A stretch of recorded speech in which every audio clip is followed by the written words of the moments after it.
There are a few things that you need to understand.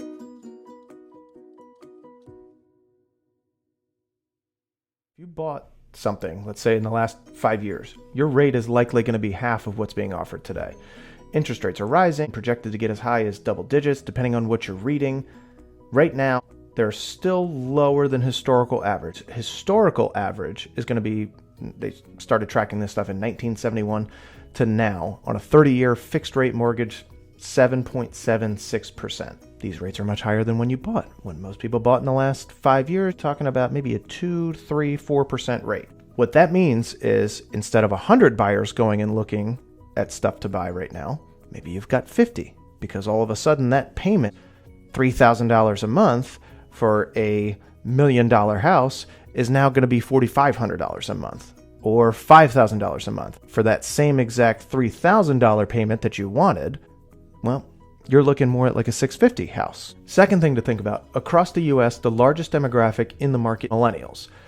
They are starting families, growing wealth, they're in their prime earning years, and thanks in part to the pandemic, they're emphasizing home life and wanting to live more comfortably and functionally at home.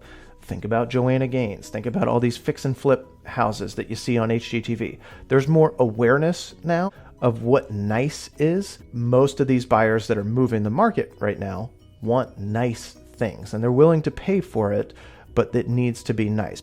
Again, prime earning years, they do not have time to renovate. Most of them don't have knowledge on how to renovate, and they don't want to spend the money that they've heard about or read about people spending in the last 2 years on what it's going to cost to have a contractor do something. There is much more emphasis right now on condition than there's been. The third thing to think about, that we are still, even post-pandemic, whatever you want to call this time, a little over a month's supply in most areas around the DMV. So what that means is if there were no new listings that were to hit the market right now, imagine everything's cut off.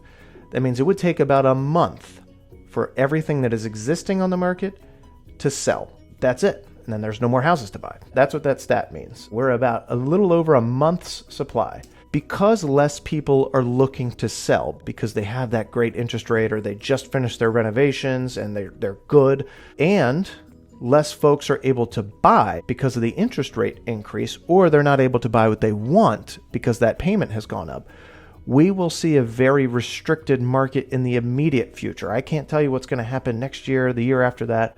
In addition to location, location, location, you know the old adage, there is going to really be an emphasis on condition. Properties that are move-in ready, that have been renovated, those are going to command so much more attention than the ones that need work. Buyers are going to be willing to pay that premium. Hey, I know that I said I wanted my payment to be $3,000 a month, but I can go up to that $4,000 a month payment if the condition is right. Meaning I don't have to do a damn thing to this. I don't have to lift a finger. I don't have to call a contractor to come and renovate this.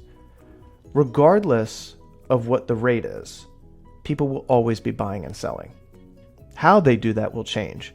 What people buy will change. What they value will change. The pace at which they do things will change. But there will always be life events that move consumers to buy and sell.